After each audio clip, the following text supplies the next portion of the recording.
What's up, beautiful people? Today we're going to be checking out interview with former black supremacist turned Trump supporter. I didn't know there was black and white supremacy. Anyways, let's check this one out. We're living to survive in America because it's impossible to survive in America when you have to live through all these regulations, but they don't. And so they own 87% of all of the business in America, while the white man and the black man are broke, just like in Russia. Of course you want taxes high. Why would you want taxes high? Because you don't pay taxes, Hillary. You and Bill Clinton. Bill Clinton is a full-blooded Cherokee. They don't have to go through all that. So of course they want taxes high. So you can't compete with them. So that's why I love Trump, because he's letting the real white man and the real black man get some money. Give me liberty or give you death. How did you meet President Trump? How did I meet him? The first time I really met him, I was doing parties in West Palm Beach at some of his events. And then I met him at an event where in 2011, when he announced he was running for president, I was called by the people that was doing that event for me to sing behind him. So I sang behind him, and then I stood behind him. And the reason I liked him, because like Cyrus in the Bible was supposed to be a bombastic, egotistical warmonger. In the last days, I was taught by Yahweh ben Yahweh that it would be a white man like that would come to help deliver us out of the king of Babylon's hand. And that's Isaiah 45, 1 through 5. And guess what? Trump the press accuses him of all of those accolades. And he's not afraid, and he won't back down. That's my man. And then you can't pay him off. So he's not found wanting. So therefore I stand behind him, because he could have just lived opulently like Moses could have did the same thing. Well, what did Moses do? He took off his royal robe and jumped in the mud with us. And now he's called a deplorable with us, instead of standing back and marrying Nefertiti and living an opulent life. He could have did that easily. He was living in Mar-a-Lago and having a ball. But he gave it up because he saw that his people, which is the black man and the white man, are being destroyed. Yeah, that's what I was asking. I'm like, this man had everything. He could have just been chilling, but he chose to be president. And I think the first term, like 2016 term, he wasn't getting paid. From the tax statements or the documents, there were reports. I'm just speculating right now, but I did hear he wasn't even, or he lost money. He became poorer being president of America. Why would he choose to be that? Like, why did he choose to come into power to be poor when he had everything and he could just be chilling and enjoying his life? Yeah, those are the questions we need to ask. This morning, I was seeing a video, I think it's trending this morning. Vladimir Putin was asked about Trump. He said, yes, that is good that Trump is in that situation. I'm paraphrasing, but that was almost how it sounded like. He said it's good that Trump is in that situation, that is going to help the people of the world see or learn about America. When they try to teach every other person about democracy, now we can see how they are doing with their own democracy, that they are weaponizing the justice system and trying to take away their opposition, that those are the people teaching other people about democracy.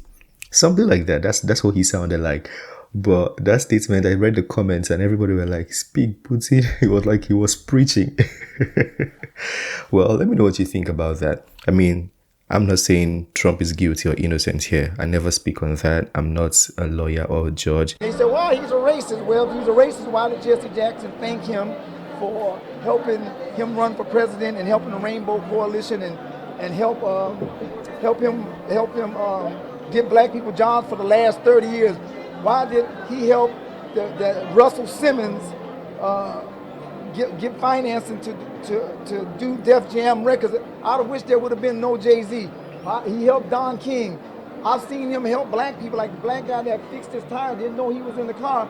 He paid the man's whole mortgage off. He didn't have to do that. You know what I'm saying? But President Trump, or people from President Trump, they have asked you to be behind him in rallies? No, see, in the beginning, it wasn't really like that. So what I would do, because she's been with me and they've been with, I just go there. You understand?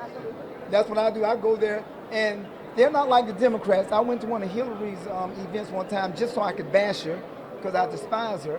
And when I went there, I had a sign, but I had it sort of covered, and So they said, they came up to me, hey, would you like to stand behind Hillary? So they were recruiting all the black people out of the audience, about 10 of us.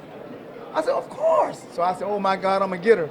Somebody said, oh my God, that's Michael the black man. So they stopped him. That was the only way she escaped it. But you know what I noticed? They were recruiting. The Republicans are so over-righteous, and Republicans in Ecclesiastes 7:15 said, don't be so over-righteous to your own harm, for why shouldest thou die before thy time? So this is what they do.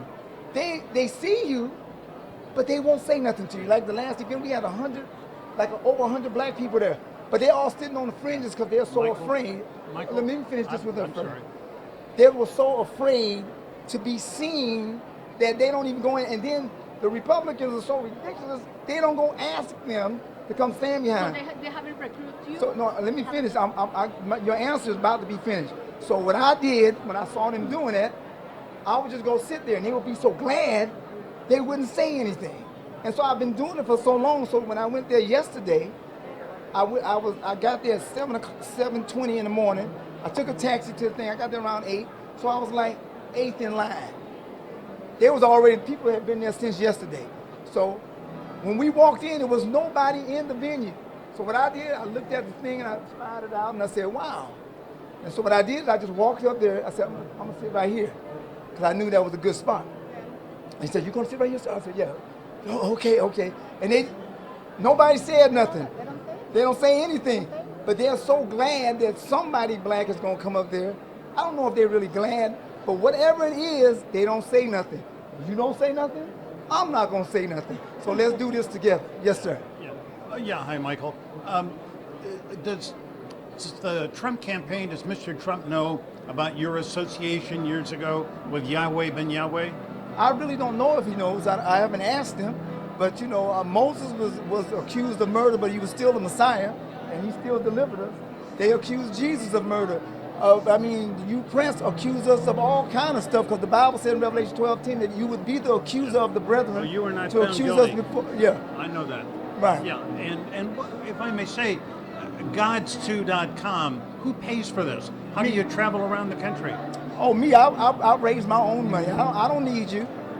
I travel around the country. Yeah, you just pay. One time we cannot travel unless somebody's paying us.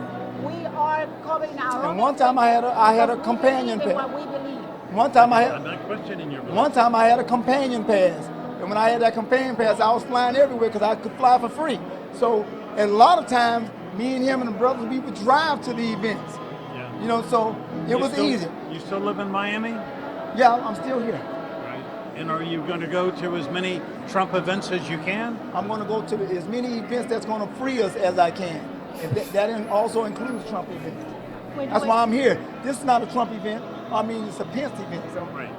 Oh, is this a Pence event or the governor's It's event? a Pence event. Okay. There is a video of you in Maryland.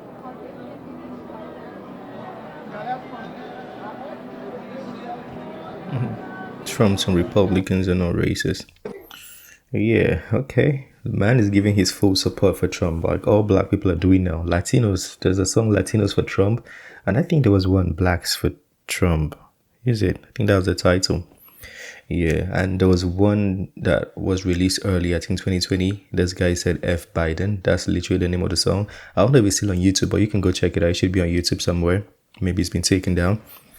But a lot of people are beginning to, advocate for Trump now. Previously, he was racist, he was a rapist, he was this, he was that, blah, blah, blah, blah, blah.